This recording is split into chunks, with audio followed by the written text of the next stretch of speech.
Could go viral. Anything before this. It'll It'll go viral, all right. It'll definitely go viral.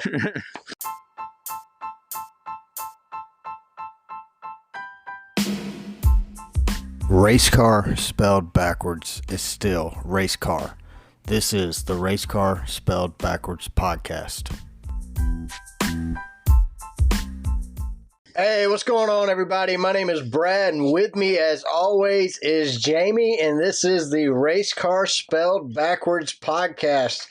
Jamie, how the heck are you doing, my friend?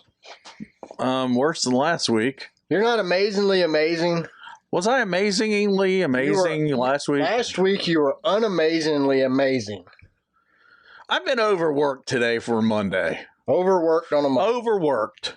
I mean, it happens. Just the phone going constant, and not that it's a bad thing. It's a good thing that people want to touch base with you and love on you, or even hate on you. At least they're doing something on you.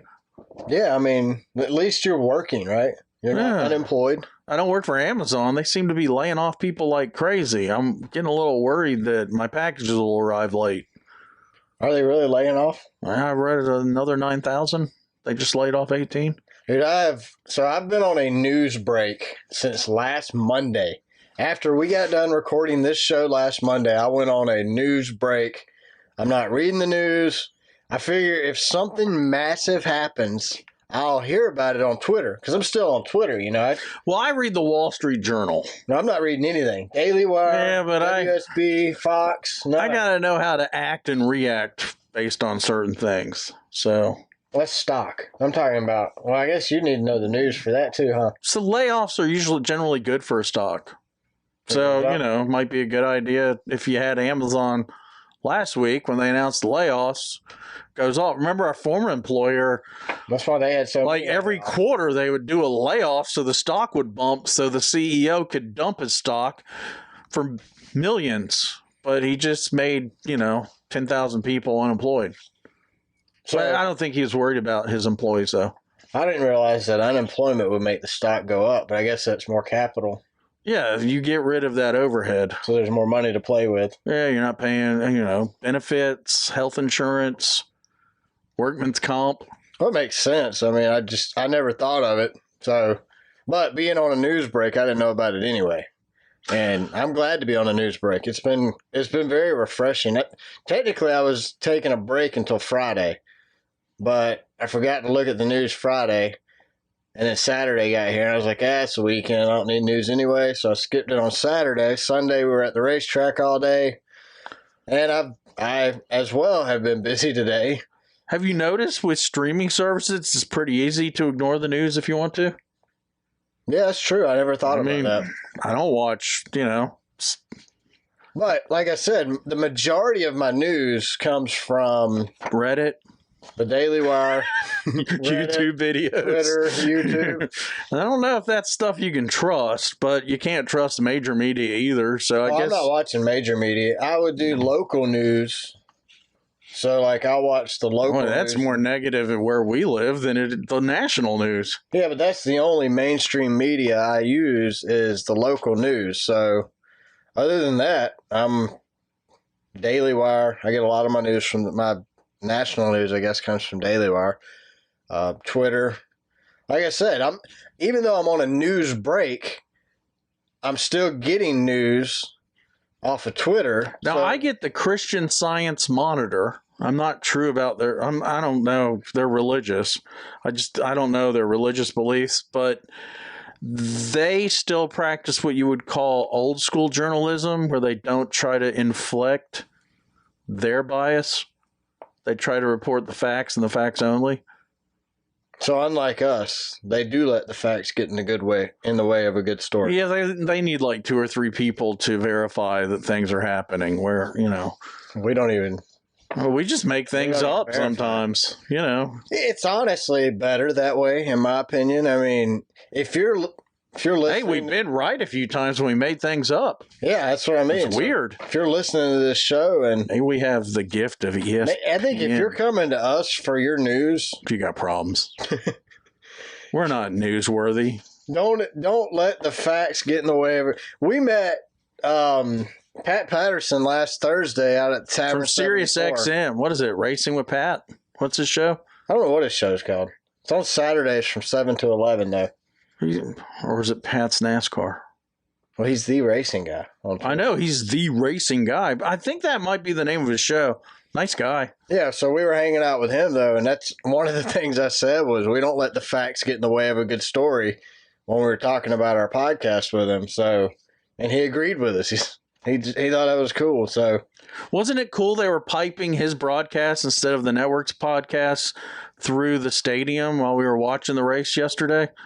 Yeah, they're so much more energetic than the TV booth. PRN and MRN, they're both fantastic. Now I went back and watched most of the Cup race on Fox today while I was prepping for this show, and I'm gonna say it, man. I really enjoyed Tony in the booth. I think if you combine Tony and Kevin Harvick, wow, that would be good. Even you could leave Mike Joy in there. I'm for that. But Tony and Harvick, I think, and that's not an original idea of mine either. I was talking to Brandon, one of our listeners, and he's actually the one who suggested it, and it made me think about it. Like, is that who planted the seed in our head, Brandon? Yeah. Oh, thanks, Brandon. So it's growing. Yeah, I mean, it's legit. Like, I think that would be a phenomenal combination because Tony by himself, even though Tony never raced on this configuration of Atlanta, I think Tony did a great job yesterday.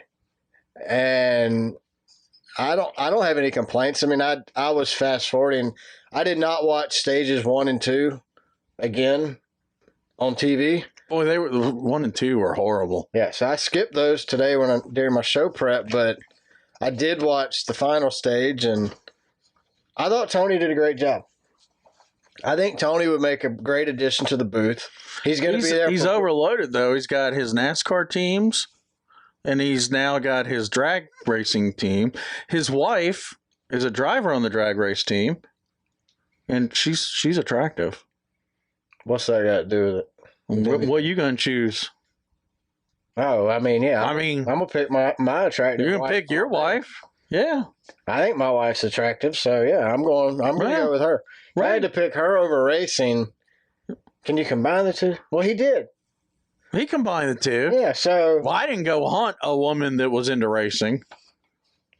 She was into me, though, which was okay with me. I've been watching that. I've been into racing since my wife met me. I can remember... So, I remember calling my wife's senior year of high school, I believe it was, when Dale Earnhardt died. What year was that? 2001? Yes, 2001. So, that would have been... February 2001. Maybe that would have been junior year of high school. I can remember calling my wife, though, from Daytona because Earnhardt had died. Is that when you asked her to marry you? No, I was just... Oh, okay. At the time, I think we might have just been friends, even. We might not have even been dating. But I remember calling her when Earnhardt died, and I was upset, so I called her.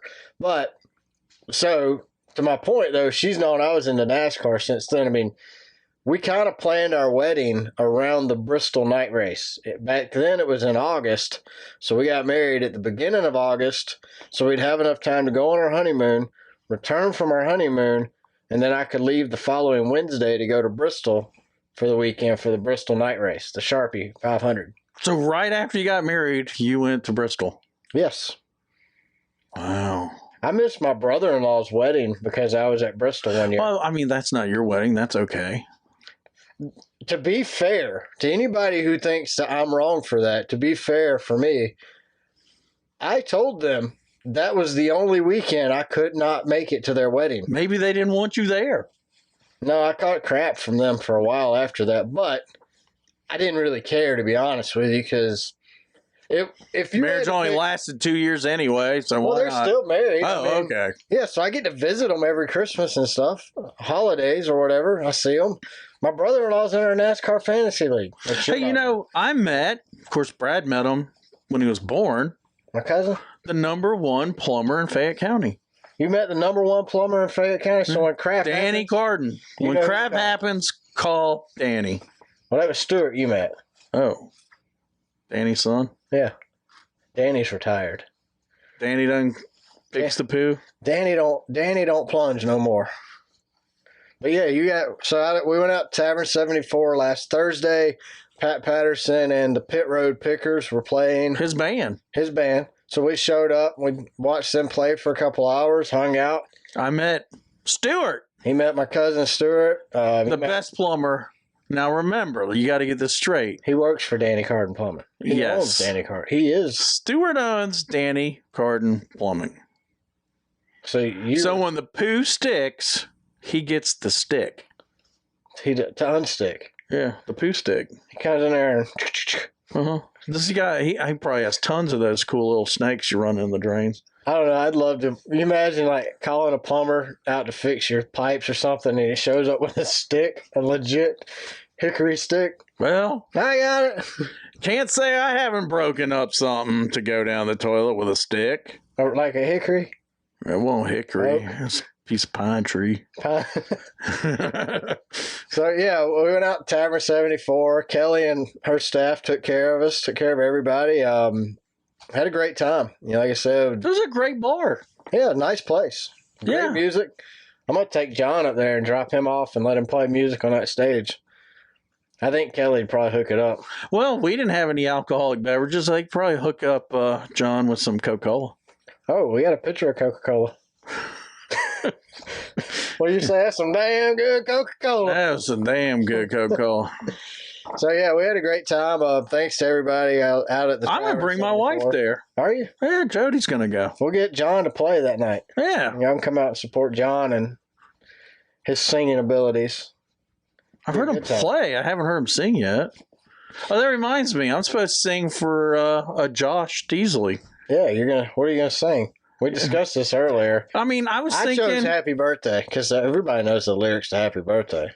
But I was thinking kind of like, what do I know as a song and what do I feel like Josh would like me to sing? Because I'm not a what now? Glory, glory, hallelujah. I was thinking glory to Georgia. Glory, glory to old Georgia. Oh, but I got a problem with that. I mean, you're a Maryland guy. Yeah. That's why I stopped singing. Mid-sentence. I could do "Oh Maryland," but I don't think he would do it. No. For those of you that don't know, "Oh Maryland" goes to "Oh Christmas Tree," so they stole "Oh Maryland." So somebody said, "Hey, we could just instead of calling it Maryland, we could call it "Oh Christmas Tree." And so they stole it. Now, some people argue we stole it from "Oh Christmas Tree." I think Oh Christmas Tree's older. No. You got to remember Francis Scott Key was from Maryland, too, who wrote our national anthem. Yeah, I'm thinking. And he's from Maryland. I think you're wrong. Did Francis Scott Key's from Maryland? Google it. No. That Maryland stole it from "Oh Christmas Tree." Google that, too. No, they did. I don't think so. Yeah. I spent 7 years there getting my bachelor's degree. I should know. I have a PhD in the campus of Maryland. I studied Christmas music. Oh, okay. I minored in Christmas tunes. So I'm thinking Josh Teasley is a Ozzy Osbourne person. Okay. And you're saying, what are you saying? Let me try to conjure up a verse or two. Here we go. You ready? I'm ready. All right. I'm not sure what song it is. I can do about a sentence. Mama says you're crazy. I've been a bad, bad boy. No use saying sorry. It's something that I enjoy. I'm done. I'm sorry. I'm not even sure if I sang it right. I'm sorry. Did I mix up some words? No, that's for Josh. The rest of you can turn it off and go. Flying High Again by Ozzy Osbourne. Yeah, that's what it is. Except it wasn't by Ozzy Osbourne. It was by... It wasn't by Ozzy? Well, you just sang it. That wasn't Ozzy's version. That was your version. Did I change it? I thought you did great. Josh, thank you. Thanks for what you do, Josh. Yep. Jamie appreciates it, and if you want, he will sing it in April at the meeting. He'll come prepared and sing more. The whole song. We'll bring John to play guitar. Yeah. He can do some Randy Rhoads action. And you can do we'll do like Goodman karaoke. And you'll be Goodman/Dyken karaoke. Well, I'm just thinking you're going to be the one singing, so. Wow, there will be no one there. Well, I might even phone it in. Listen to this episode. I might even not show up to the whole meeting. I might even phone it in. Just someone can put their phone on speaker while I You sing should it. call Door Bumper Clears Reaction Theater and just sing that song. You know, people call in and sing songs related to the race. Just completely unrelated. Unrelated, just do Door Bumper Clear Karaoke. Call in every week and do a song and say, "This is Door Bumper Clear Karaoke, Jamie here," and sing a stanza of a song and see how many times you have to do that before they put you on the show. What if I did? I'll do it too. We can both No, do let's it. do it. Let's put in our podcast like race car spelled backwards. Oh, yeah. We'll It's slide something that I enjoy. Well, yeah, we just If you RCB Media at least. download Anchor. But yeah, I think you should do it every week. If you call in, All right, we're gonna see start how that. long it'll take before they put your show on the air. Next Sunday. We're gonna do it Yeah, after the race, after the race, after COTA. after COTA. All right, so before we get into talking about Atlanta, there was a lot that happened after we recorded last Monday. So we recorded last Monday. At the time of recording, we knew that Hendricks and Colleague had their louvers taken away, but we didn't know what was going to happen. So Hendricks and Colleague both were penalized $100,000. For Hendricks, it was times 4, 100 points per driver, 10 playoff points per driver, and 4 crew chiefs were suspended for 4 weeks. So Hendricks lost 4 crew chiefs.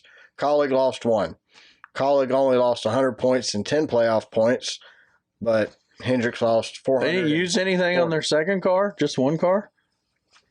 I think with AJ, they know He's gonna wreck he's anyway. gonna wreck. Yeah. He didn't wreck yesterday.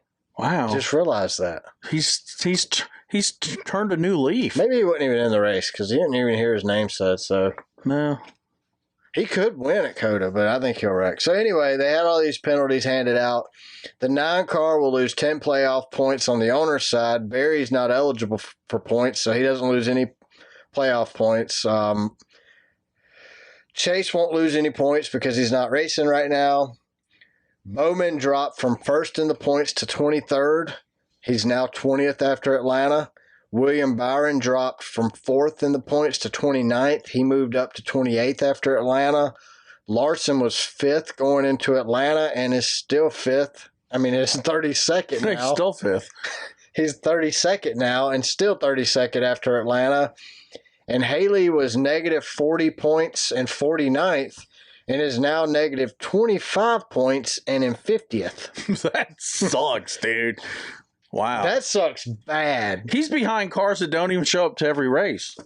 Oh, yeah. 50th. So somebody new raced yesterday, apparently. But they knew they could beat him. Well, Dale Jr. said on his podcast last week that he's officially higher up in points than Justin Haley.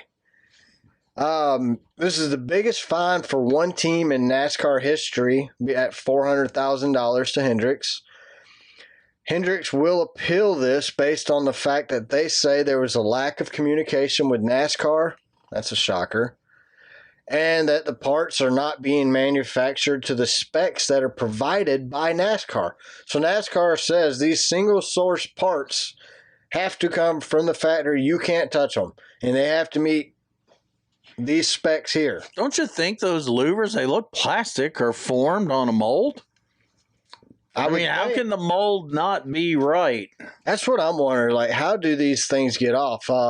Chris Rice basically came out and said that. Will he come out of a trailer or his house or the office? He said he came out and he was being penalized for a part that doesn't meet the specs that NASCAR said. He says that NASCAR's penalizing the wrong people, that they should be penalizing the people who made these parts and not penalizing. What happens if you take a manufacturer and take 100 points away from them? Is there a manufacturer's point system where they get, it's like champion part maker?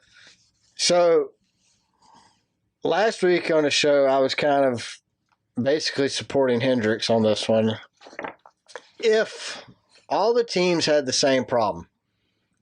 When they all have failed? That's my thought. Or did someone call up and say anonymously on the hotline, Hendricks is cheating? I do think somebody called and set it up.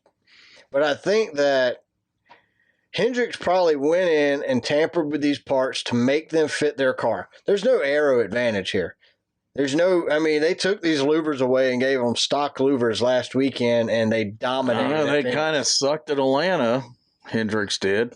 Yeah, but so did the rest of the Chevys. Because they couldn't cheat up their aero. Well, no, Chevys don't run good, aren't as strong at least on, not restricted, on drafting tracks because their bumpers don't line up. They can't push each other. Fords, it was said going into Daytona that Fords was going to be fast, and they weren't. Well, they figured it out. Well, that's what I mean. So I don't think that the louvers had nothing to do with Chevy's performance yesterday.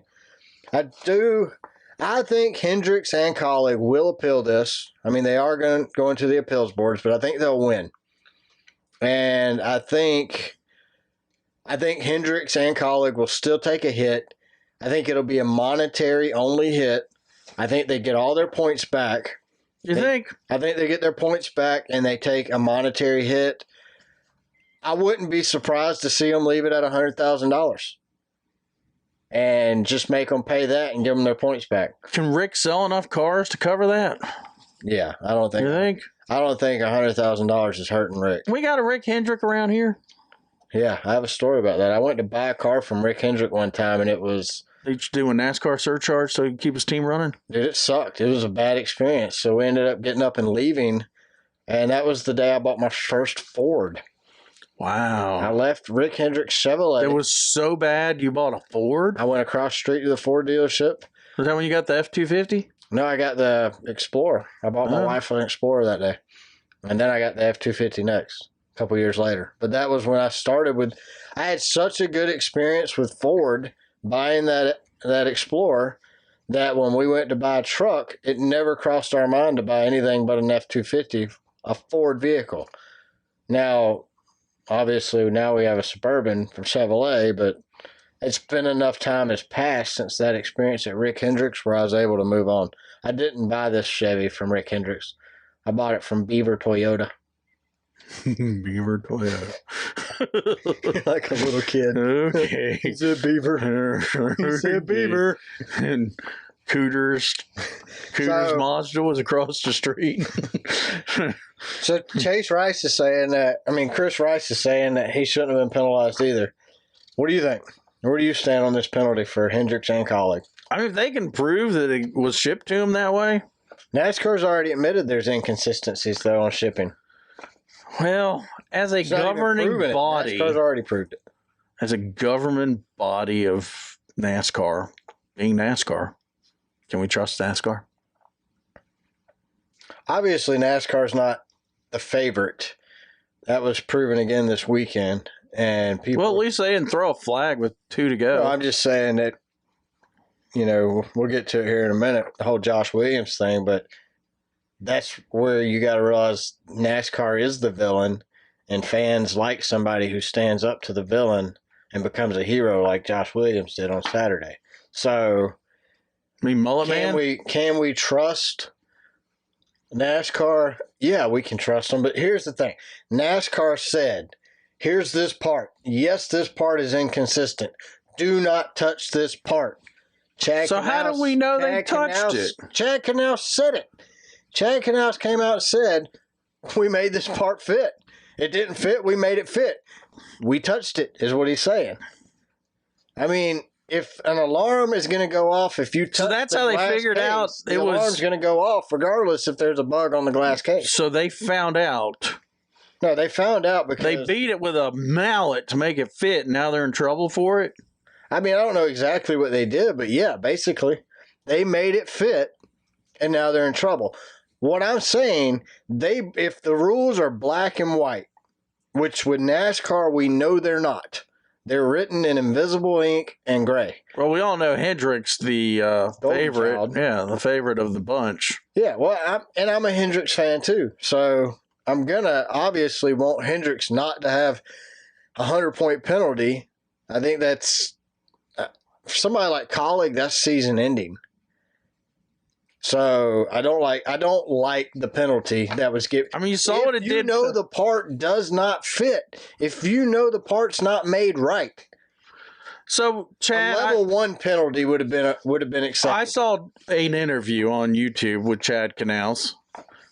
So he's saying there's some communication problems. Do you think they communicated that to NASCAR, saying we're going to have to hit this with a hammer to make it fit? And NASCAR never replied? I'm sure they covered their butt, yeah. They did what they needed to do to cover their butt for that penalty, but it didn't work. So, speaking of penalties, Denny Hamlin, I think we even discussed it on the show, or maybe, he came out and admitted. No, we didn't discuss it on the show. We didn't. So last week on Denny Hamlin's podcast, Action is Detrimental, he admitted to wrecking Ross Chastain. So he admitted to actions detrimental. Yeah, so NASCAR penalized Denny 25 driver points, no owner points, and $50,000 for taking credit and putting Ross Chastain in the wall on his podcast.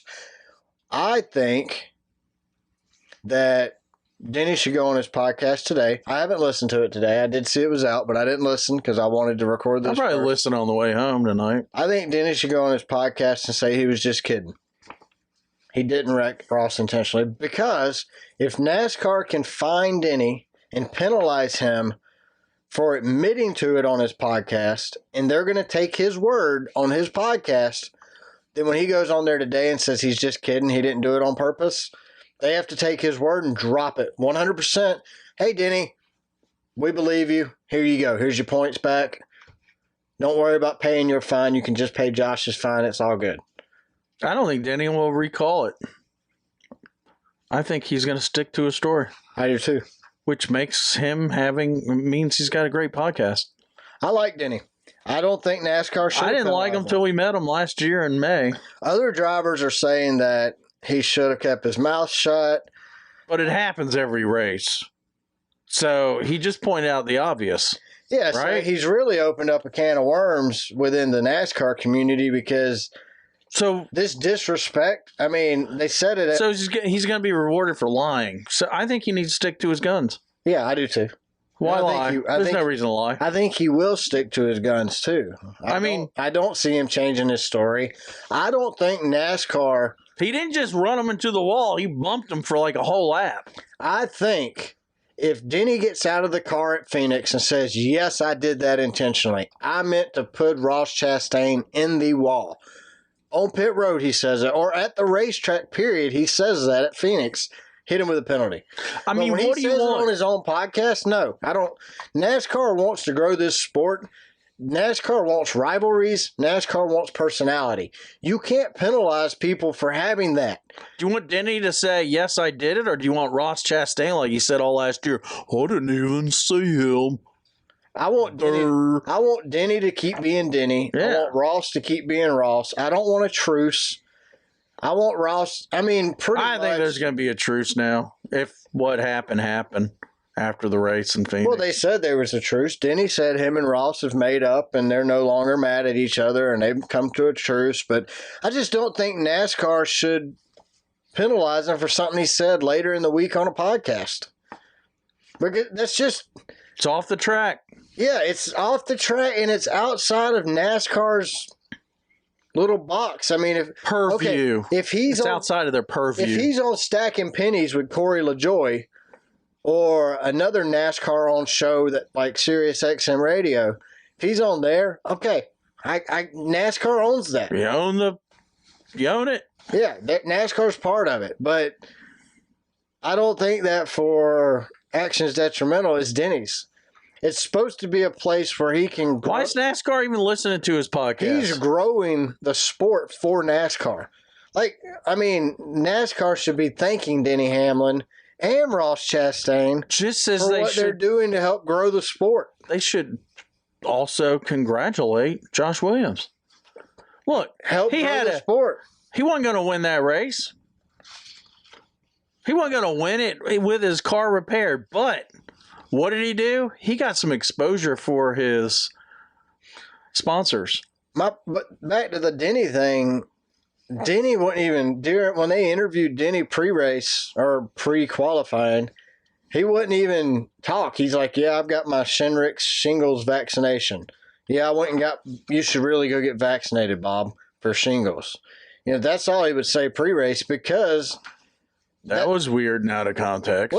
You don't want NASCAR policing what these drivers say. Like, are they going to fine him for being vaccinated against shingles? No. They might. But what I'm saying is NASCAR fining him for being honest on his podcast is why you're getting stupid answers on media day before qualifying.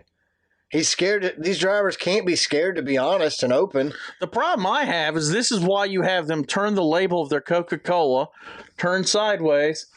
Thanks, Bob. Fake guzzle.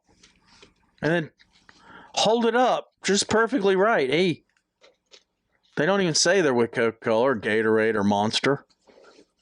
It's probably just water. What do you think? Water or juice? A lot of times I think it's probably water because when they get out of the car and they chug they don't want to be sucking down a bunch of salt. Yeah, when you chug down a Monster energy drink when you just won the race, I think it's a water bottle full of water. That's what I think too. Also, out of last week, suspensions. 2 crew members were suspended from Eric Almirola's team for the wheel coming off at Phoenix. We gave NASCAR crap last week saying they shouldn't have penalized him for a broken wheel. I did see a video where they circled the nut flying off. So. Well, the wheel broke because it was improperly installed. They didn't put the wheel on right. We were made wrong. It break, made it come off, so we were wrong there. Can NASCAR penalize us?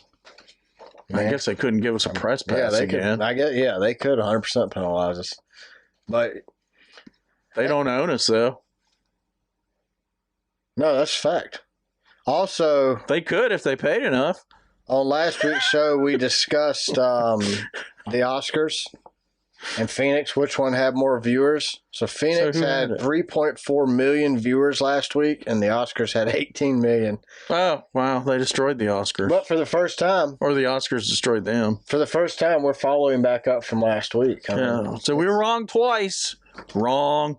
Yeah. Wrong. So don't listen to us. I mean, listen to us. Yep. Just don't believe us.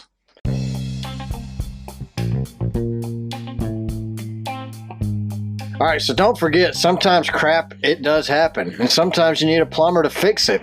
In that case, we would call Danny Carden Plumbing, the official plumber of the Race Car Spelled Backwards podcast. The guys you call when crap happens. But I want to give a big shout out to Marcus Smith and Brandon Hutchison at the Atlanta Motor Speedway. It was cold this weekend, but they did a great job. They brought a true event to town. Like, we went this race, March race 2022, all they had out front was some pogo sticks. This time, they brought the carnival to town. They had twice as many merchandise trailers, which I understand is the drivers, but they had twice as many merchandise trailers. They had all kind of stuff to go look at. Chevy had a fan stage. I saw Eric Almirola was doing an interview on the Chevy stage.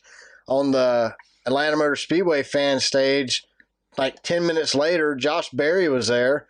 They had the junior motorsports drivers, even though they can't keep from wrecking each other on Saturday.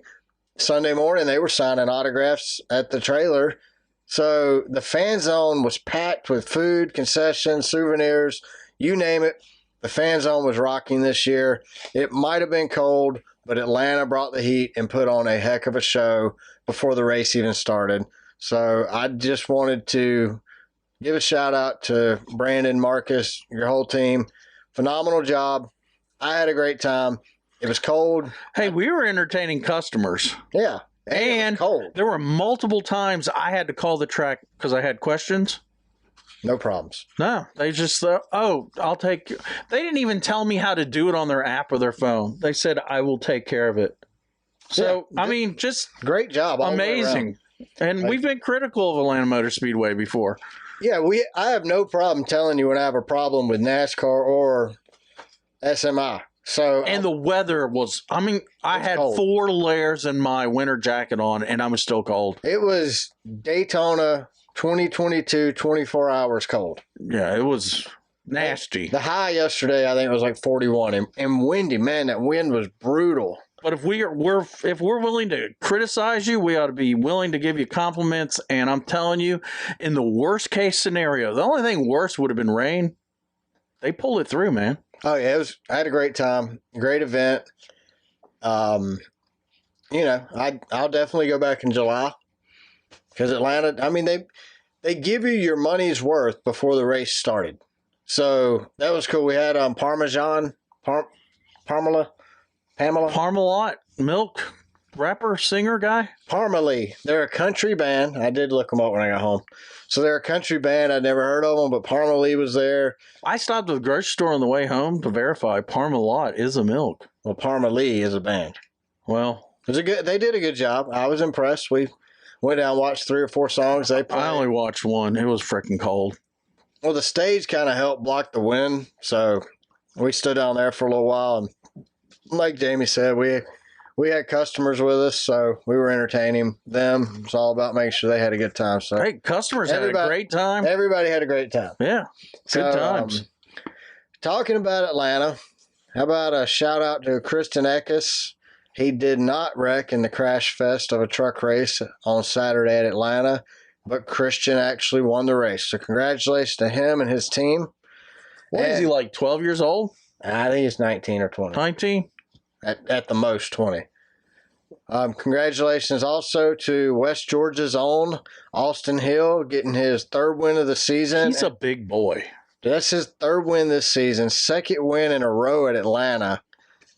And he had his kids out there, man. I'm a sucker for that. What about all the people that came to the fence? They were his grandparents, cousins, Georgia nephews, boy, man. nieces.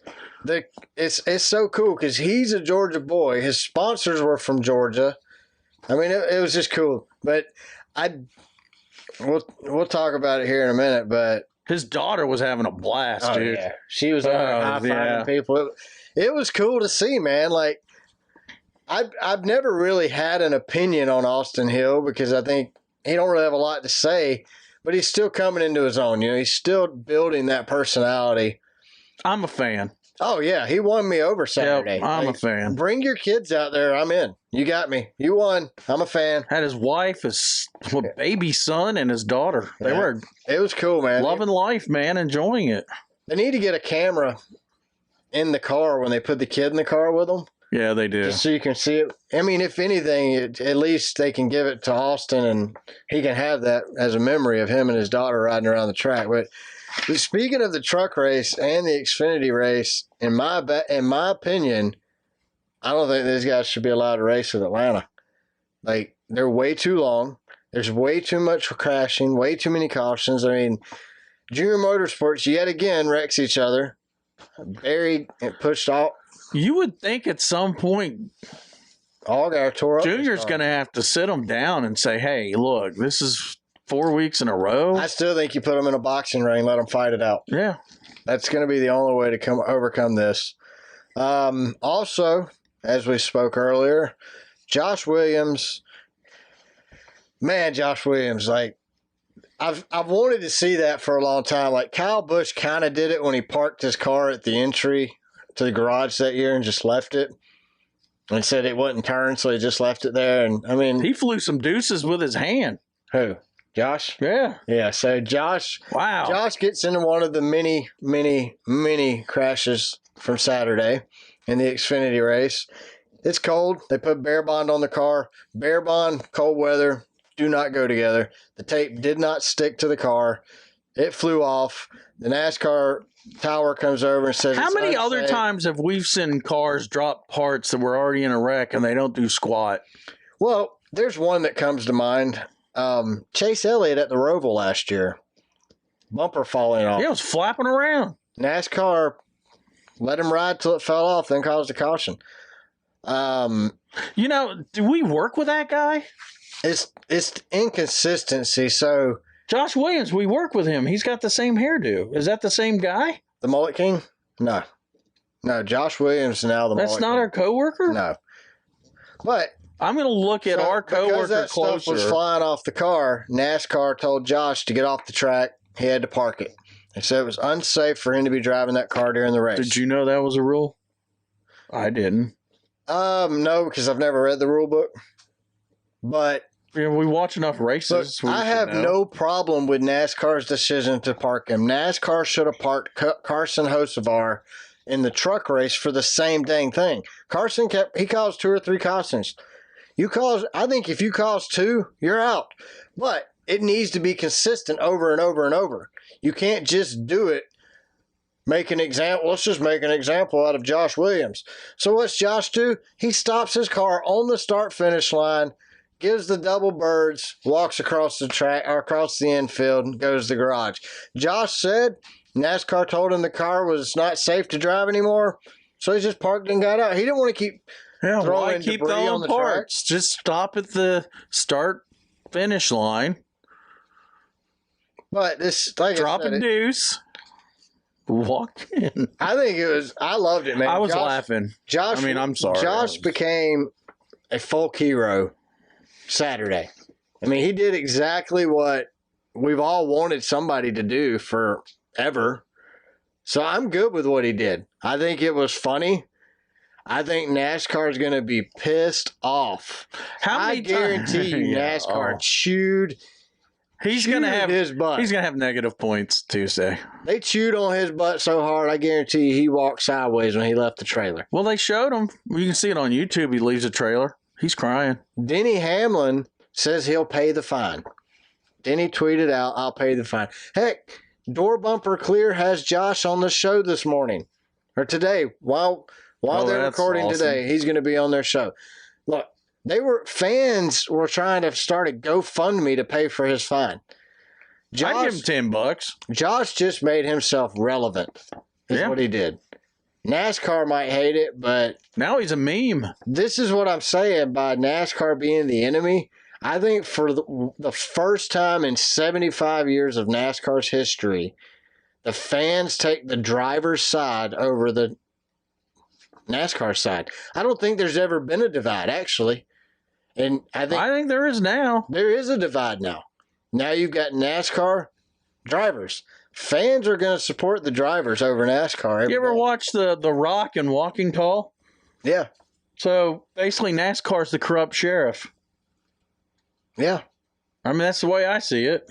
I mean, I'm not saying NASCAR's corrupt in that sense. But the feelings. Yeah, I'm talking about the emotion level. Yeah, fans are against NASCAR. Fans are going to pull for the rebel, I guess you could say. Yeah. And Josh is the rebel.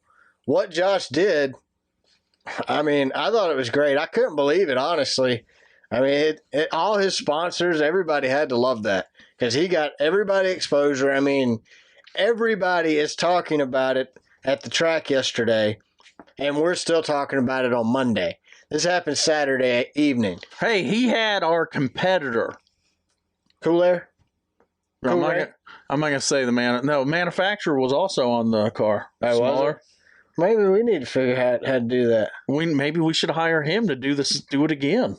Yeah, I mean, obviously, who else could? Because I started cussing when he did it, and my wife's like, "What's wrong?" They're going to get all kind of his exposure for this crap. That's going to help out our competition. Yeah, screw them. Man, Ford really showed up at Atlanta yesterday. So Ford qualified in the top 8 spots for the race, and Penske finished first and second with Logano and Hendrick. Heck, even Blaney came back to finish 7th, I believe. He was one of the few people, I believe, out of 2 or 3 people that got a pit road penalty and had to come back around. So, dude, those pit roads. He was able to come back though. I mean, Ford really showed up though. Ford showed up in a way that they haven't. Pit road was painful. Yeah, we're gonna talk about it. I know, but it still hurts. My ass is still chaffed. You hated it. Oh, it drove me insane. But I didn't take enough Ritalin for the pit road. Joey won the race yesterday. I'm really tired of watching Joey. I think even at the beginning of the race, I said, I don't care who wins as long as it's not Joey Logano. There's 36 guys out there. And nobody could beat Joey. I wanted Brad to win. Oh, I was definitely pulling for Brad. I love those king rolls too that he had on there. I do too, man. That's great. But you know what? Do you think the student finally beat his master? Because think about it. Brad brought Joey on to Penske, right? I mean, I'm sure Brad taught Joey a lot. Joey won what? 1 or 2 with his 3 years at Joe Gibbs? He won a championship at Penske. 2 now. I think Joey surpassed Brad at super speedways. Because, I mean, it takes a lot of skill. I mean, both of them. Take skill. Look at what they did. They both were perfect.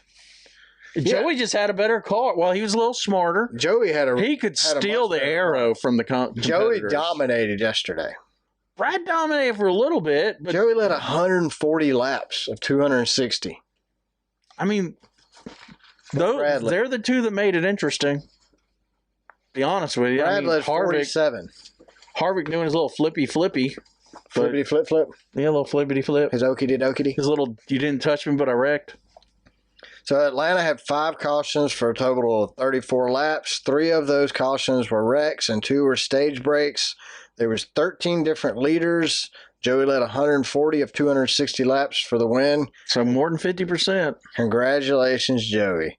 The first 2 stages of Atlanta Sucked. Yeah, boring, I think, is the word that comes to mind. Sucked. Stage 1 didn't even have a pit stop. At least stage 2 had that ungodly 3-mile pit stop, but stage 1 didn't have nothing. Stage 1, they started the race within 5 laps. They got single file. Bubba did his thing he do at lap 9 because that's what Bubba does. Can you imagine if they made you pit that way at Talladega or Daytona? That would be I think they should have to go out the tunnel, back in the tunnel, and then on the pit road. But we'll complain about the pit stops here shortly. But yeah, I mean, the first 2 stages of Atlanta. I mean, I think I told you at the end of stage 2 that I didn't know that I wanted to go to another race. Well, the inside lane didn't pan out until the third stage. Somebody had posted on Twitter, and I don't know if this is true or not because it was from Twitter, that Chase Elliott or somebody said the reason the inside lane doesn't work early in a race is not because the inside lane doesn't work. It's because you can't win the race at the beginning, but you can lose it. So these drivers just run single file. They don't care about entertainment. They just want to get to the end they want that race. So they can win the race. So as we said, Bubba Wallace screwed me on my fantasy picks for this week, just like Jamie said. I mean, you caught it. When I picked Bubba last week for fantasy picks, Jamie's like, oh. I didn't know he was going to wreck on lap 9. Lap 9. We didn't have another wreck. Did anyone for even touch laps. Was that the Gray Ghost that pushed him? Gray Goose, maybe.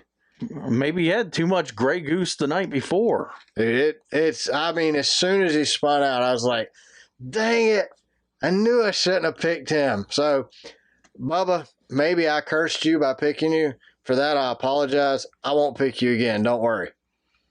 I can't say that because sometimes he might be the only option in that group. But well, it is a super speedway style race. I will try not to pick Bubba again. I might pick him at Talladega or Daytona. You can have him. I'll give him to you. Well, I didn't say I was going to pick him. I said I might. Kevin Harvick spins out when Ross Chastain takes the air off his bumper. Kevin and Ross both agree that it wasn't Ross's fault, and it was just the air that spun Kevin out. According to the broadcast. Well, Clint first said... He admitted he was wrong. Ross wrecked him. And then Clint came back out and said, Ross didn't wreck him. Until we watched the replay here before this recording, I thought Ross wrecked him. I just can't help giving Ross crap. Like, I know my buddy Brandon. I know you're a Ross fan, and I actually like him too. Is Brandon a Ross fan? Oh, he likes Ross. Okay, well, he defends Ross. Ross is a good driver, and he plays it smart because look at But he's so easy. Look at Denny. Crap to. Look at Denny. He admitted it and got screwed. Ross is wrecking everybody and won't admit anything. And hasn't been fined or penalized for it yet. But Ross just leaves him the way Ross drives. So Ross drives like Dale Earnhardt, but he doesn't have the Dale Earnhardt reputation. And Ross has been doing this for a long time, but he's only been relevant for a couple years. But, I mean, he just makes it so easy to pick on him. I almost can't help myself. I kind of like him after what he did in Martinsville last year, though. Oh, I have no problem with Ross. I actually like Ross. That's what I was telling Brandon. I was like, look, man, I like Ross. he just makes it so dang easy to pick on him. Do you know, how long do you think his family's been growing watermelons in Florida? I think his head kind of looks like a watermelon. His brother was in the truck race. Does he have a watermelon head? Well, no, it was protect your melon head. Oh, okay. So he protects it. Have you noticed that Martin Truex's brother's all of a sudden driving well? I think it's because he's in a better car. Yeah. What about LaJoy, dude? Oh, LaJoy finished 4th yesterday. What the heck? We've been talking about he's 8 places better than his car for this whole season. So is he going to be driving the 4? He needs to be in better equipment. Right now, I don't know that Stuart Haas has better equipment than Spire. But isn't that going to be the best car he could get into? You think maybe Tony should, do we need Tony's input to improve SHR, or do we need Tony to concentrate on drag racing to improve the cars? I think the cars will improve themselves over time. I think Ryan Preece had a blown engine yesterday, or not a blown engine, but lost a cylinder, so he ran around in the way all day yesterday. We got to meet Ryan Preece before the race. Well, you did. I didn't want to meet him. Yeah. You had nothing to say to us. James was like, yeah, Ryan Preece. I mean, I'm not a big Ford fan. That's my problem. Don't talk to me, Ryan Preece. I didn't act that way. I'm not an autograph collector. Man, you peasants. Or a picture. You peasant collector. Yeah, don't. So, I don't know, man. I think that you're the one from the King of London. I think Corey, the mayor of London, the mayor and the sheriff. Your ancestor, the mayor, and then he was like the sheriff of Nottingham is your sheriff of London. We had Nottingham didn't have crap on Sheriff Carden. You're just saying that because my family's from Nottingham. Oh, it's a real place. Yeah, it actually is. The town of Nottinghamshire is where my family's from. Thing. I didn't know that was real. We might be related to Robin Hood. You don't look nothing like Robin Hood. How does anyone know what Robin Hood looks like? His Middle Ages. I've seen the coloring pages. Oh my God, that's Disney, dude. You trust Disney? Kevin Costner They're the one was feeding Robin you the Hood. news. Kevin Costner was Robin Hood. You don't look like Kevin. So back to... If I look like Kevin, I'd be in Hollywood. Back to Corey LaJoy. I mean, I said it earlier. This style of racing takes skill. You don't... Yes, you can. It does. You can luck into a win every once in a while. Dale Jr. was great at.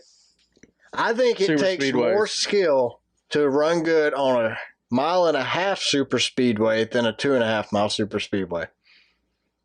Things happen faster on 1.5 miles than 2.5 miles. I think it's time for Corey to get a better ride. So I think Corey has proved he's earned his shot. Corey finished 4th yesterday. What about the 21 car?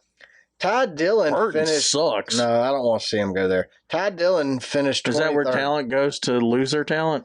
I don't think that would be a step up for Corey. I think it would just that's about even. So that wouldn't be an improvement for him. But Ty Dillon finished 23rd yesterday. Ty Dillon can't help himself either. I mean, he got into Denny Hamlin. That's pretty good for Ty Dillon, though. Yeah, but that was after getting into Denny and causing a fiasco on pit road, basically putting Ross Chastain out in the grass running across the pits because Ty Dillon's, well, he does what Ty does. He gets in the way. Basically he's the redhead stepchild drunk out on the track, right? Yeah, I mean, I don't know. He might be sober, but you would hope he's drinking the way he drives. It would make more sense. It would. Didn't they used to be sponsored by Jack Daniels? I don't remember. The 7 car, wasn't that RCR? 07? Yeah, wasn't that Clint's car at RCR? Well, maybe 77 is what ties in, so. Well, maybe Jack Daniels sponsor him because he drives like he's on Jack. Maybe it's unlucky 77. Could be. Eric Almirola brings out a caution flag when his tire blows while leading, taking Larson out of the race. Both drivers took pretty hard hits. Eric had the wind knocked out of him in the process.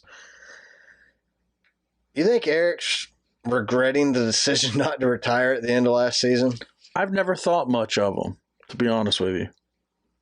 I've always wondered, and I know you need sponsors, why he ended up at SHR years ago when he left. He's got the backing. He's got the Smithfield sponsorship behind him somehow. So, I mean, he's got China in his back pocket, or the Chinese have him in his back pocket. So I'm sure it comes down to some kind of conspiracy with China. They wanted to make sure they were relevant in NASCAR. So China had to keep Smithfield in. Eric gives them. I have a theory about Smith Food. What? Smith Foods or Field Foods? Smithfield.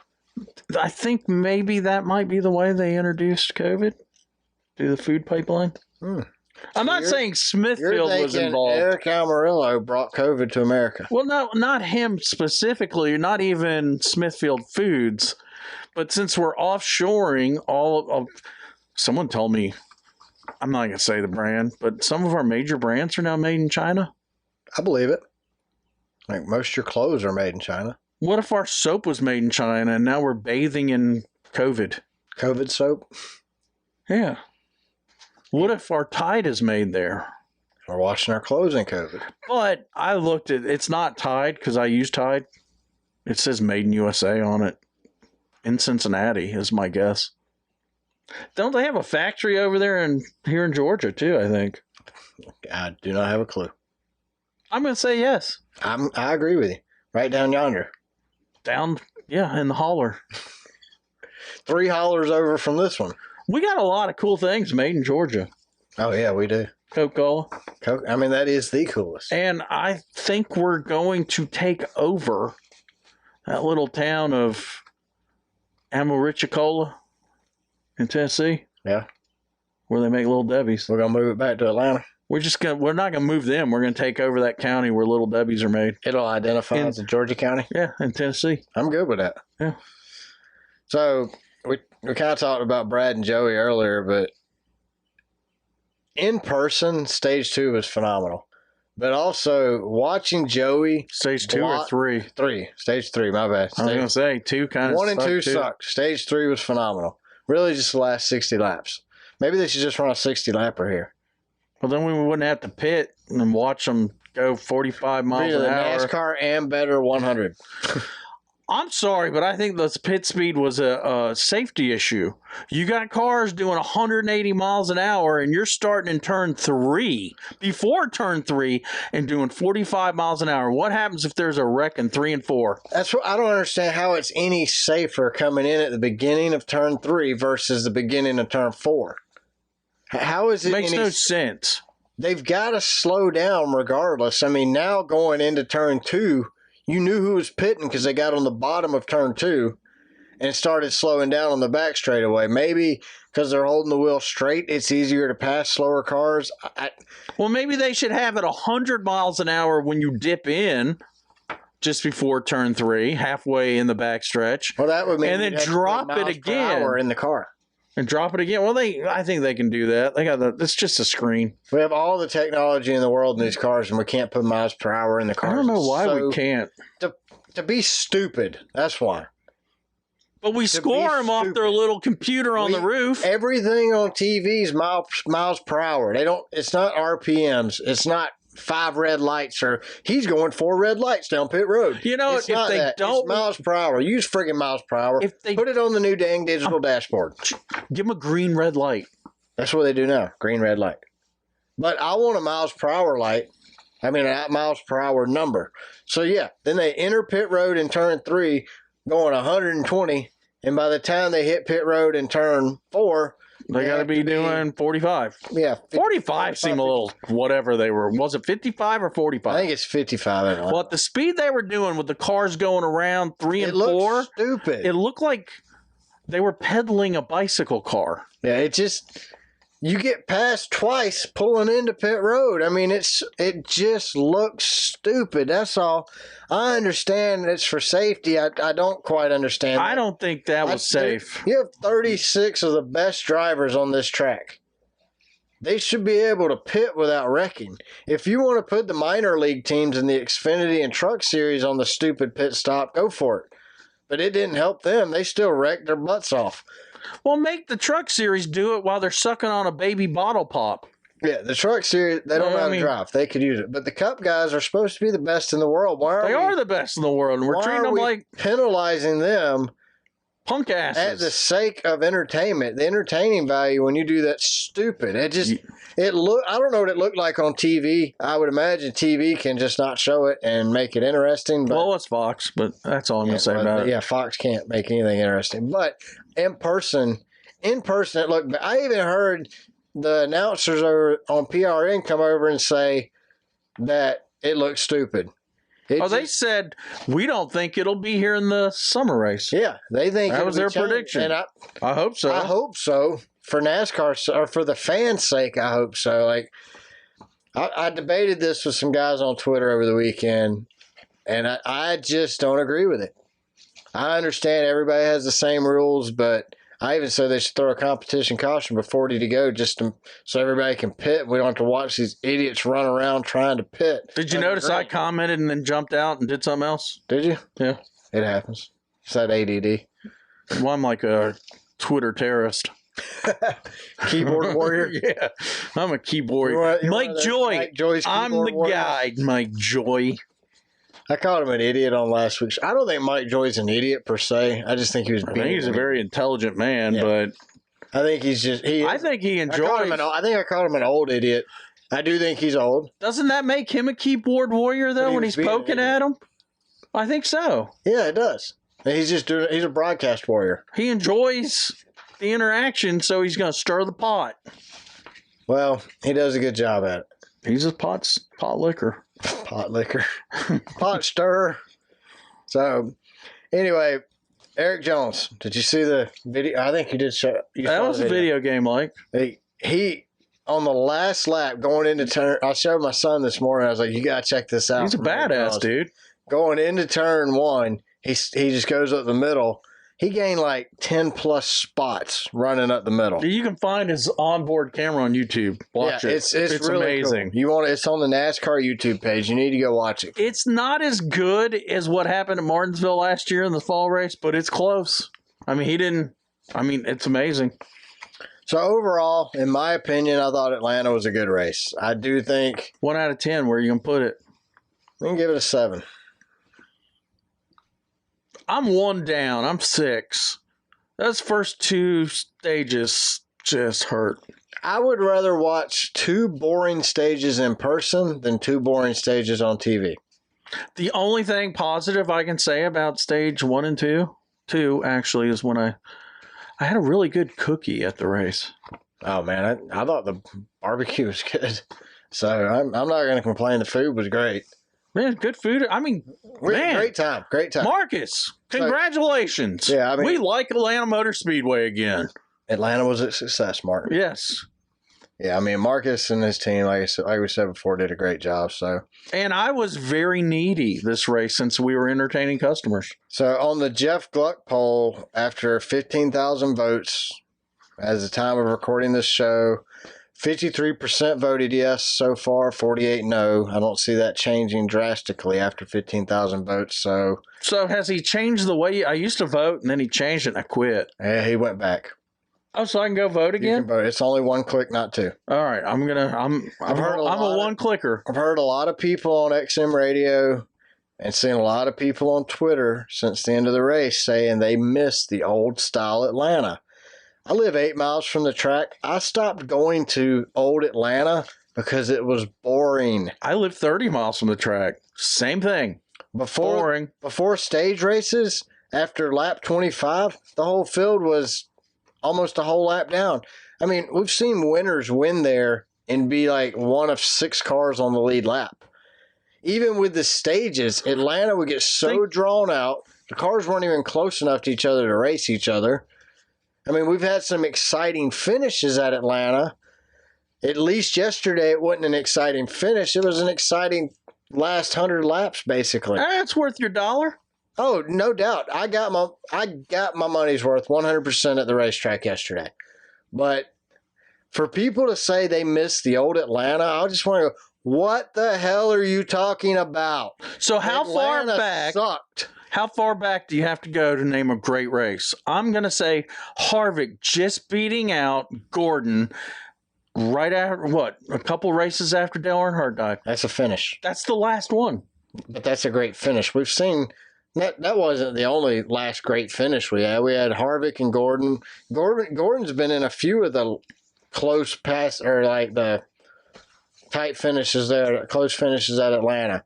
You had Carl Edwards flipping at Atlanta. Him and Brad Keselowski's duel together at Atlanta that year. You had the Kurt and Kyle show at Atlanta that year. We've had a lot of good I saw Dale Jr. win at Atlanta.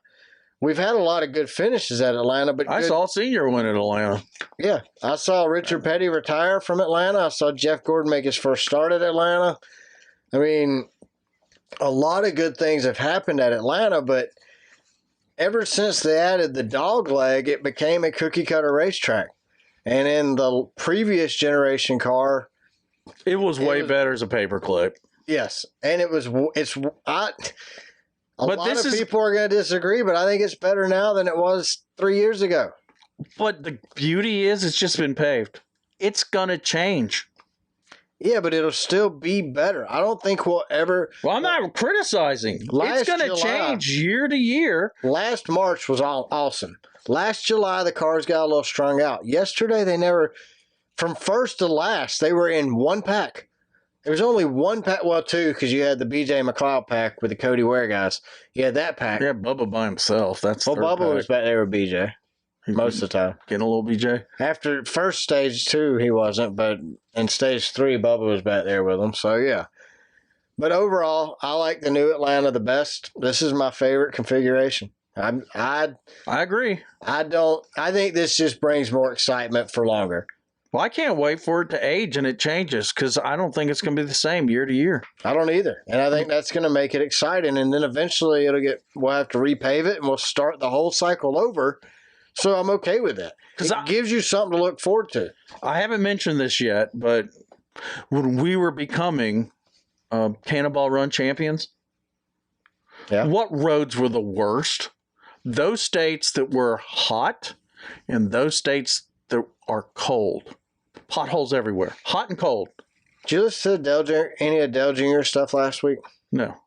So in one of his shows, I want to say it was his Thursday show, he was talking about how Atlanta's aged and is going to keep aging because of the high winds, the heat, and sand. Well, my point is... The high winds, the heat, and the sand. We don't have sand. Well, I think he confused us with somewhere else. And our weather's no different than Charlotte.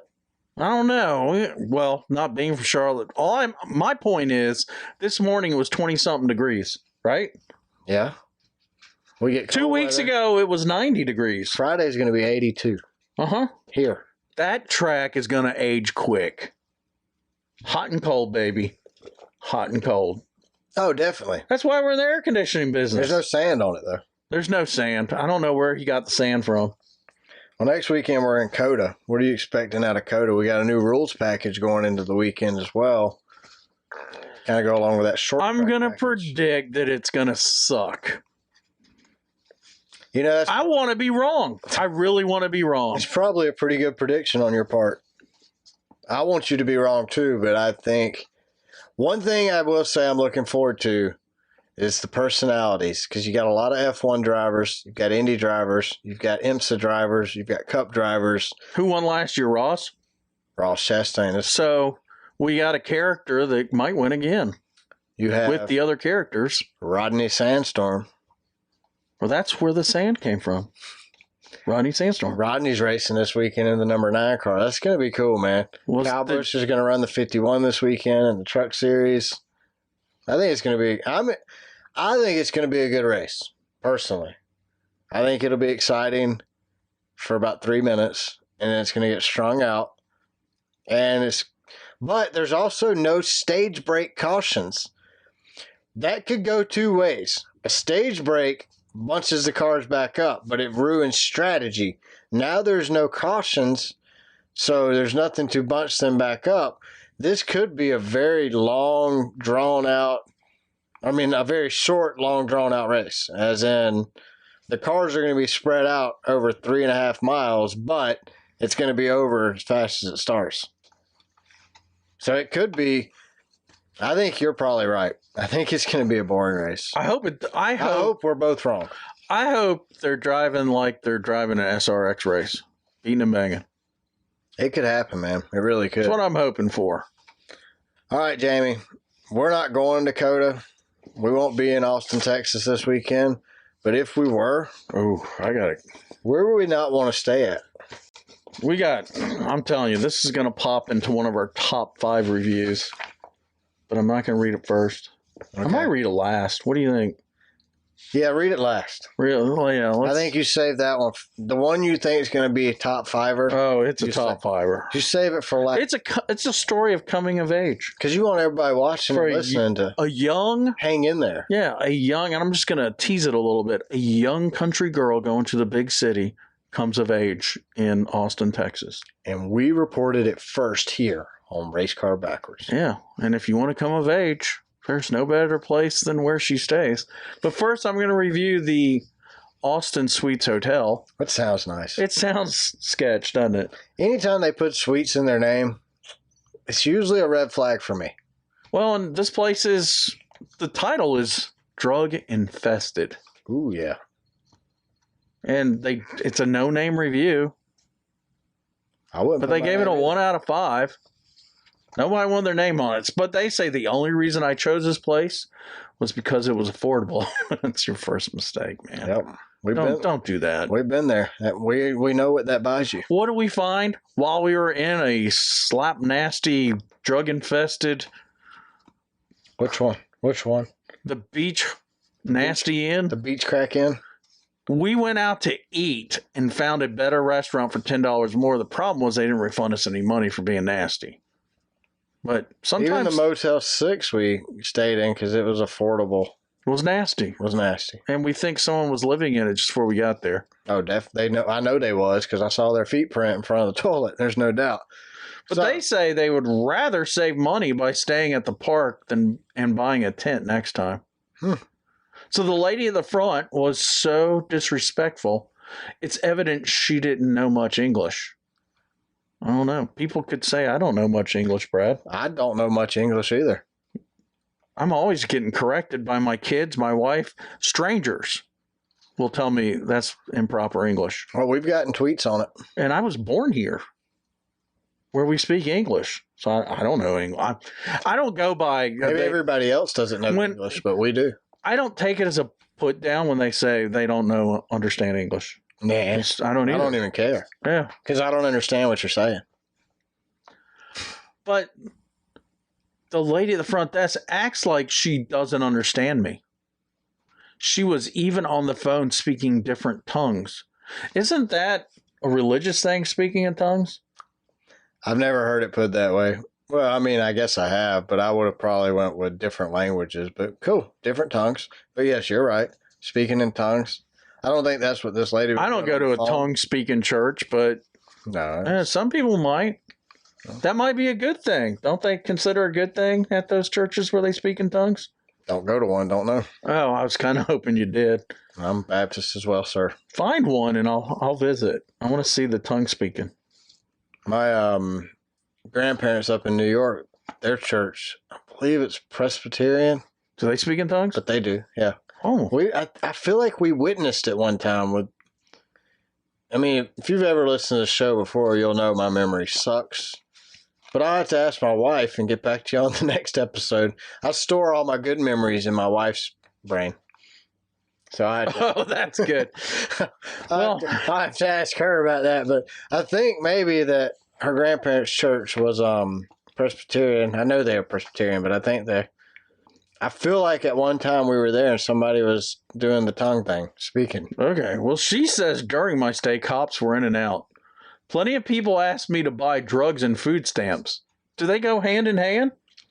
Yeah, I think you get your drugs and your food stamps in Georgia from the same hotel. Okay. My room was infested with roaches. Are they on food stamps too? Well, if you're buying drugs... Is that a metaphor for something else, or does she really mean roaches? Why would you need to buy drugs if you got all those roaches in your room? Well, she also says the bed sheets were stained with God knows what. That's a fact. God would know. He would be the only one. There were stains everywhere on the walls, on the picture frame. Good, I don't mind. How you get it on a picture frame? On the carpet, there was graffiti all over the walls. I've never seen a hotel graffiti in your room. I would not have stayed. Yeah, I wouldn't. The only thing that was decent was the bathroom. Oh, but the lights didn't work. Well, how that's if and they didn't fix. That's why it was the best That's why thing. it looked so good because it was dark. They didn't fix that or even provide me with a microwave. Well, it was dark. How do you know there wasn't? The microwave's not going to give off enough light to see the bathroom. The rooms smell horrible. So I'm gonna, since people criticize us, unless she was sitting there on the bed writing this review, shouldn't she have said past tense? The room smelled horrible. Isn't that the way it should be? Unless she was sitting there writing this review, then they smell horrible because she's there. But later, they smelled horrible, right? Or smelt. I'm good with smelt. Okay. I'd use that word. I smelled some stuff before. Yeah, my family had a still mill. They had smelters. Was that a person that smelled things?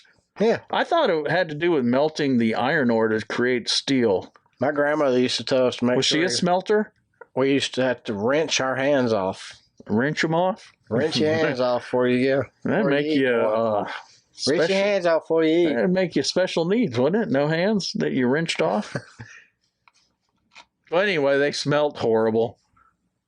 I'm used to the typical hotel smells. Really? Toe cheese. Yeah, toe cheese. But this room smelled like straight drugs and sex. I don't know what. Well, they said that one review we read, it said this room smelled like bad decisions. Yeah, that's better. This room smells like drugs, sex, regret, and bad decisions. There was constant arguing at night. So hard to get rest. I honestly don't recommend this place to anyone. Everyone that stays here looks like they've been renting month to month for years. Everyone had a routine of staying in front of their doors, drinking, smoking crack, and selling white. What's white? Do you think that's cocaine? I think. Cocaine? Or maybe it's crack. Or meth. I don't know. It's one of those. I've seen Chris Rock. Never heard it called white. Selling white. Was it New Jack City that Chris Rock was on, Smoking Rock? I think so. That was white. Yeah, I've just never heard it. That terminology. It's just all the reviews we've read. I've never heard somebody say he's selling white outside. Well, all right, where are we at next? Well, I'm going to read, this lady's from Swainsboro, Georgia. It's a very short one. Okay. And she says, she didn't even give us the name of the place. I don't know why. It's very recent. Look. That's not very helpful. It's very recent. She's from Swainsboro, Georgia. That's why I picked her. But I think this is the kind of people that might live in Swainsboro. She doesn't tell us the hotel. She gives us... She's Shay G. She just wrote the review. This is in Austin, Texas, but she doesn't give us the name of the hotel. Worst place I've ever stayed. Run while you can. So there's a hotel there in Austin. You don't want to stay at. This has to be the dumbest reviewer we've ever had on the show. Well, you know, we know where Swainsboro is. It's very southeast Georgia. Oh, that's very... It's in the middle of nowhere, like an hour from Dublin in the north and an hour from Savannah in the south. I guarantee you, in Swainsboro, they say smelt and wrench. Wrench your hands off. I smelt you when you walked in. I smelt your ass, and you need to wrench your hands off. I smelt you when you walked in. You need to wrench off before you sit down at this kitchen table.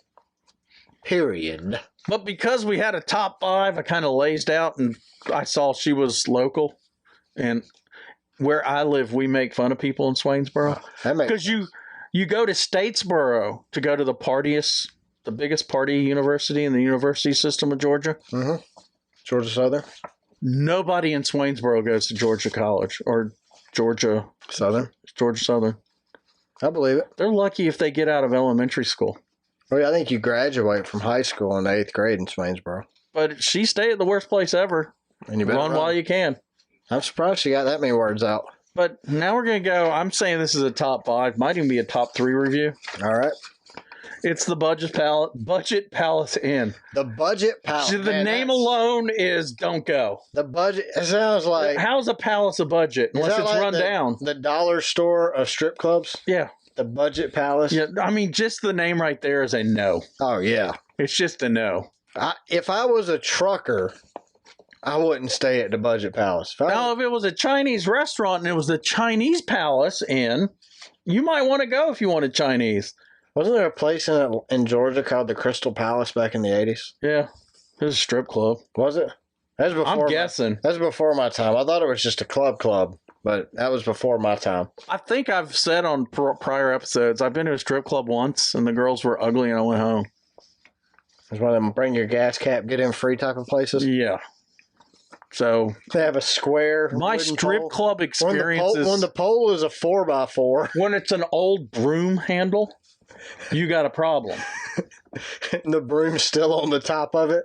But this was the strip club was called the Risque Cafe, and it was in Byron, Georgia, which is a dirt water town south of Macon. Cafe Risque. Yeah. And they had on the menu fur burger. Ooh. You don't want fur on your burger. Ooh. Yeah, I didn't. All you could eat crabs. Yeah, pretty much. I didn't eat anything. Hey, that's that strip club on the way home from Daytona this year. We passed that all you could eat crab legs. And it was a Cafe Risque. Yeah, that's the other Cafe Risque. That's the original. That was also in the middle of nowhere. Yeah. Oh yeah, it was in like Gainesville or. It was like a bad suburb of. It was north of Gainesville before you went past. They call it the Prairie going into. Yeah, it's like Gainesville. Windsor. Yeah. Yeah, it was. You don't want to go to that one either. Mostly, I've never been. But all you can catch crabs. I mean, all you can eat crab legs. They probably had fur burger on the menu too. Ooh. But anyway, this is Michelle Stout. She gives it a 1 out of 5. It's her coming of age story. Yeah. Can't wait. Well, she didn't claim it was her coming. I'm just calling it a coming of age story. Oh, okay. So she says, my worst experience in a hotel of USA. Which would make you think she's from a different country, right? Yeah. Smell terrible. Sketchiest persons as guest. I get out as soon as possible at sunrise. I was sleeping. I heard my doorknob turn after I heard a key card slide into the slot. I pulled the blankets over my head. A lady and a man came in and crawled into the other bed and started to have sex. OMG. That has never happened in a review. OMG. I wouldn't hide under the sheets. I stay hidden under the blankets. The man starts asking for doggy style. It gets better. Oh. And the lady said that'd be another $20. Oh, man. So there's a menu, I guess. So now I know what's going on here. After about 20 minutes, they leave. There is no swing lock on the door, and now I'm worried. Oh, I'd be. I would be real worried too. I fell asleep again, but at 2 a.m. I hear the door again, and now it's 2 ladies and a man. WTF? What? About 15 minutes later, they leave. I didn't know what to do. Do I call 911? The front desk? Can I leave without getting hurt? Probably not at this point. They're going to kill you. Because you're like early in the morning. I was afraid to run out to my car. I peeked out the window, and there are people and hookers everywhere in the parking lot. Hookers are people, too. They are. Gangsters just sitting on the hoods of their cars. I went back to my bed and crawled in. Well, actually, she did CRA number 3 WLED in. Maybe she might have been writing this while she was there. Under the covers. Yeah. Hiding. I decided staying was safer than leaving. I mean, as long as they're not getting in her bed, I guess. After about an hour, the door handle is being used again. OMG. A lady and a man come in and had sex. I'm not going to leave through the night.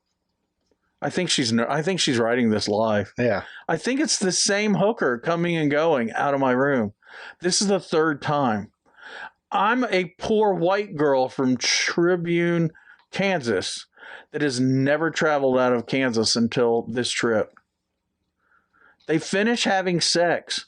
I hear the door close. I wait a few minutes. Then I throw the blankets off and she's still sitting there. The hooker. OMG. The hooker says, "Hey, sugar, you want to make some money?"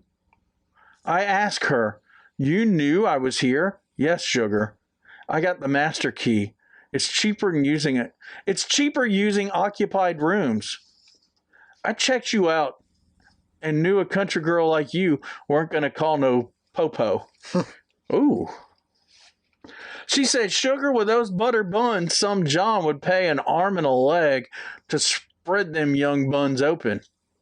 My husband runs this hotel and we could double up for the off-menu stuff. God dang it. Wow.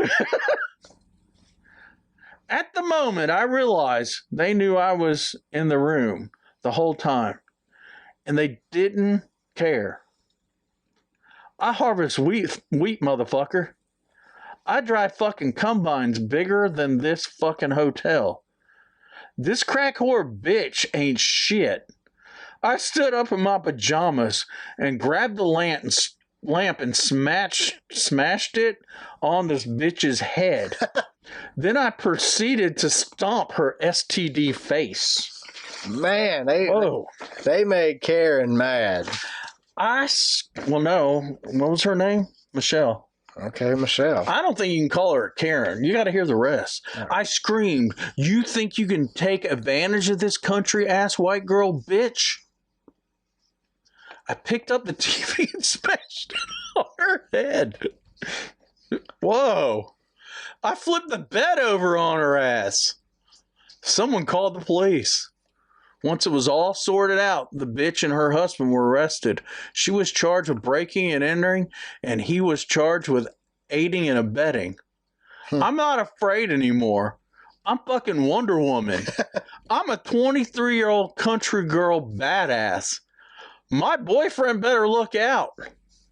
I'm going to bang his eyes out when I get home. What is that? I think she means sex. She was writing this from the hotel. I think she means sex. Yeah. I'm going to tell him when and where to put it. If Gary can't take it, he's gone. I'm the boss, babe. Dang it. She just survived something and she's in control. She got PTSD. No more meek little shy girl, farm girl. I went to the big city and kicked some ass. Today in Austin, I got the biggest dick in town. Fuck y'all. Oh, she's funny and this is rated X. I'm gonna run. Fuck y'all bitches. I'm gonna run for the commissioner of Tribune. Oh jeez. She went there. If I could give 0 stars, I would. So this is me here, not in her review. I looked up Tribune, and this is what I found on Wikipedia. Did you look up a police report to see if this was true? I couldn't find a police report. This sounds. But you know, it happened recently. If you look at when she wrote it. Yeah, I know, but so it wouldn't be. It sounds made up. It does sound made up. Some parts funny. I could believe some parts of it. I could even believe the hookers having sex in her room. Where's she going all Wonder Woman? I believe that. Where she lost me was she picked up the TV and smashed it in her face. That's where she lost me. I like it though. I just think it's. So anyway, believable before that, like beating her with a lamp. That made sense, but I wonder if it with such a crappy TV and it's called Palace Inn. It was probably a tube TV. So I'm thinking of a big TV. She didn't kill her. Yeah, that's what I'm saying. Like it was believable. A little flat screen 32-inch LCD, maybe, but. Why would she drop the lamp that weighs just as much as an 32-inch LCD to pick up a TV? Just keep beating her with the lamp. Why get a TV? Why involve a TV? I have a theory on this. You took it to the next level. And this is what she tells her friends at home. This is her story. Oh, no doubt. This is what she told her boyfriend. She poked her head out and the hooker was still there and the hooker had this conversation with her. But then she went home. The last part is what she wanted to do after she realized what had happened in her room all night. And I don't think the conversation went down like she said. I think the hooker was probably obnoxious about it and arrogant, like, yeah, we knew you was in here. But we don't care. We don't care. We're double dipping. We're charging for the room and for the sex. Yeah, so I believe that part of it, but the other part. The WWE, women of wrestling, no. No, I don't believe it. I think she's telling us what she wanted to do, not what she did. Exactly. So I'm calling you out, Karen or Michelle. But if you want to DM us or contact us to prove that you really did this, I'm all for it. You can be a guest on the show.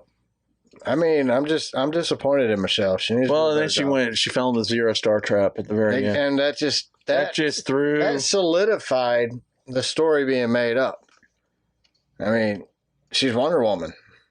She's a 23-year-old country girl. Wonder Woman. But the town she claims to be from, Tribune, is in West Kansas, right along the Colorado border. It's the county seat of Greeley County, Kansas. As of 2020, it does have a population of just 772. That is a dinkwad town, dude. Yeah, she made this all up. She didn't even... As of this... I mean, she called Austin the big city. There are only 204 families in the whole county. The county has 1,001 inhabitants. So, I'm just saying... I guarantee you she told the truth about her race because 92.2% are white. Yeah, I mean, I'm sure of that. And I feel real bad for the African American. He or she's just 0.1%. That's one person. Well, no. Yeah, you're right. It is. Yeah. Because you got 0.8% Native. There's hardly any American Indians there. Yeah. That's two. That's a family. That's two people. Yeah, a family. Might be twins. 0.3% Asian.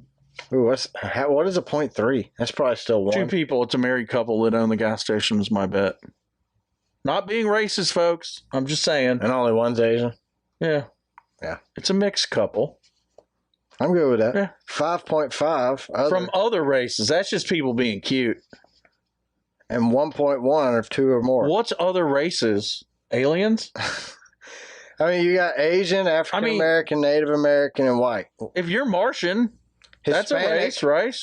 Hispanic or Latino. 13%. Yeah, which still isn't that many based on how many people live there. That's like 5 families. By my math, you have 92%. I trust your math about as much as I trust her Wonder Woman. 92% white. That's 92.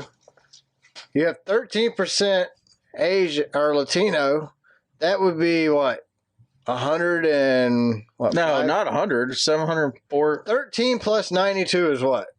Let's just round up to 1,000. 13 plus 92. You can only That's have 130. Yeah. You can only. Well, there's for the whole county. There's 1,001. Oh, you can only have 100%. Is what I'm getting at. 92% plus 13%. Wow. No. But that's the statistics for the whole county down here. Oh, that's the city up here. Okay, because I'm going 90. There were 92 so few plus people. 5 plus 13 is more than 100%. No. There were so few people in the town. I did the whole county down here. Okay. Now we're back on the same page. I'm thinking your census report's wrong. Well, the government does it. Do you trust anything they do? No, never have. So that's it. So I believe. That's a good one. I believe she's a white girl from Kansas. Who made up the rest of it? Well, I think they might have been coming in her room and having sex. I agree. The rest is what she wanted to do. The rest is BS. That's what she told her boyfriend. That's what she told Gary when she got home. That's what she told everybody. I beat the snot. Man, y'all ain't gonna believe what happened. I tore them up. I tore out of Kansas in my Tercel, and I went down to Austin.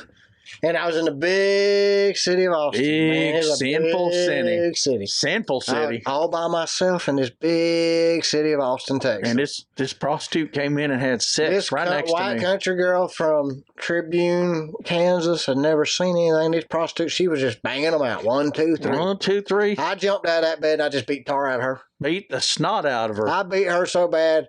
She couldn't smelt for a week. Now, she might have banged Gary all night long and was in control when she got home. Maybe. But it was just because she survived, not because she beat the snot out of the... Chances of her being related to Gary are pretty good. Yeah, that's true. So, I mean... Cousin Gary. You can't take a lot of what she said serious. It's all speculation. And, we're just speculating here that 3/4 of the story is true. It could all be a lie. I'll go with 3/4. I'll go half. It's half and half. I don't think she did all Wonder Woman. No, she didn't. No. Everything after confronting the prostitute. I don't think she confronted her. I think she poked her head out and put it back under. And the prostitute talked to her, and she even went more scared because... I don't even think that happened. I don't think she ever even poked her head out. When she poked her head out, they were back in the yard. She was getting another John. Yeah. She was in... I don't think they ever spoke. I don't think I like the term John for... I don't either. Use it. Let's go with Gary, since that's her boyfriend. Okay. She went and got another Gary. Ted. Maybe that's why she came down there, because Gary went to that hotel. Maybe. And maybe Gary was one of the 3 encounters. Gary came back smiling. Gary went in the room with Carrie. Uh-huh. Carrie 2 come Carrie. 2 come Carrie. 2 come Carrie. Well, that'd be 3 come Carrie at this hotel. Well, Austin and 2 come Carrie aren't that far apart. No, it's just, Texas. Michelle had to drive right through 2 come She Carrie did. to get to Austin. Being there in the western part of Kansas, drove straight into Texas. Well, speaking of Texas, we are going to COTA this weekend. That's why Circus we're of the Americas hotels, isn't it? in Austin, Texas. And the race is at 3:30 p.m. It's going to be on Fox. It's also going to be on PRN on the radio on Sirius XM or your local dial. MRN, PRN does a way better job. I say it constantly, but it is a 3.4-mile road course this week. It is our first road course of the season. Out of the last 2 races, you have Ross Chastain with an average finish of 2.5 and 1 win. Chase Elliott also had an average finish of 2.5. That was a rain race, wasn't it? Elliott, yeah. That was a fiasco. Yeah. Alex Bowman's got an average finish of 5.0. Reddick, average finish of 7.0. Michael McDowell with an average finish of 10.0. Austin Dillon has an average finish of 11. Blaney has an average finish of 11.5. William Byron has an average finish of 11.5 as well. Eric Jones has an average finish of 12.5, and Kyle Larson has an average finish of 15.5. Now, this is out of 2 races here because we've only raced here twice.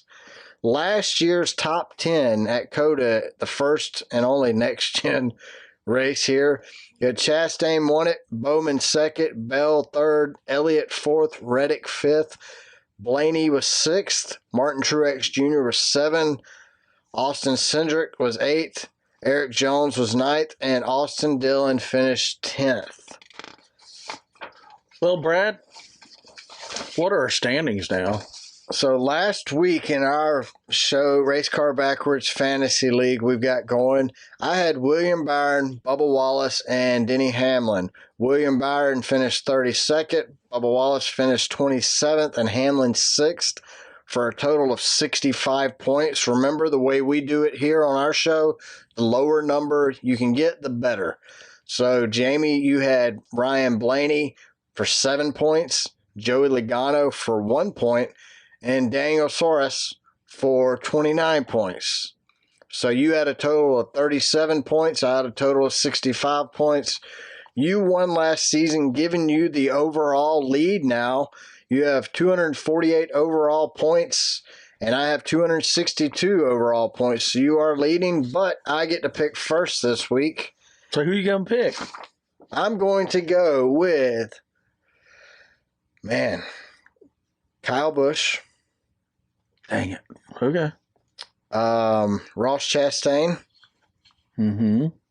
And from my 21st to 36th, this was a tough one, actually. I had a friend of mine kind of confirm what I was thinking. I got their opinion on it too. So I'm going to go with Kyle Larson on it. So I'm going to go with Busch, Chastain, and Larson. How about you, Jamie? What are you going to go with there, bud? I'm going to stick with Blaney. Uh-oh. For the out Double of the dipping. top 10, double dip. All right. Man, that's second. I'm going with Noah. Noah. He's only screwed you twice this year, I think. Well, let's give him a third time. Hey, I'm all for it. Heck, you should let me pick your drivers. Todd Gilliland's in there.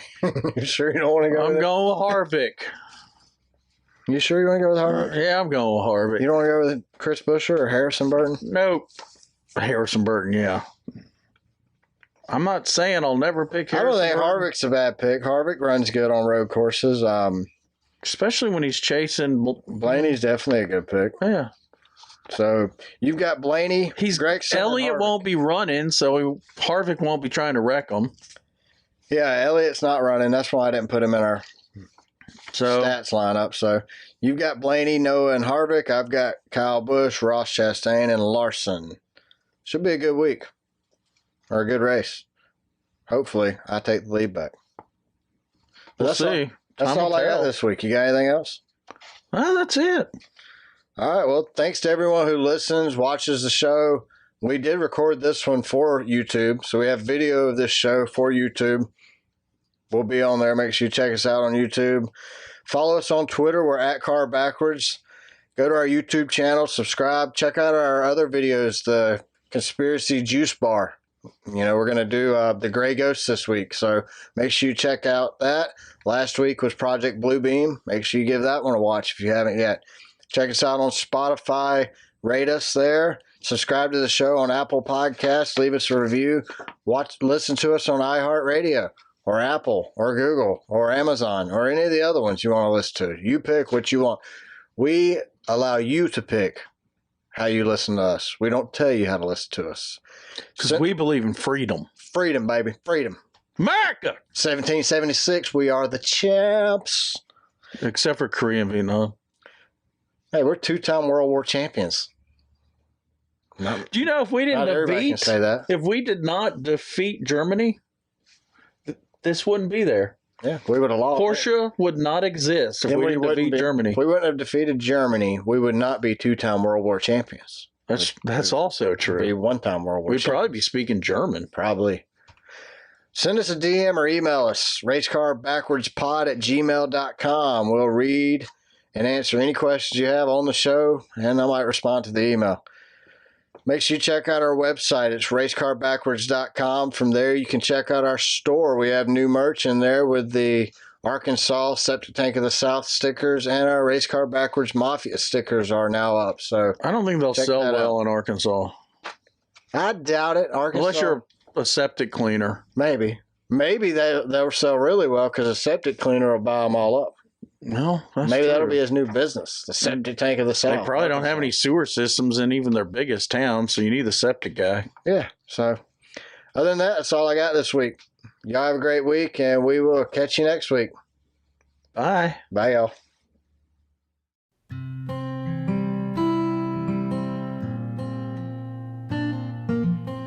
You just listened to Race Car spelled backwards.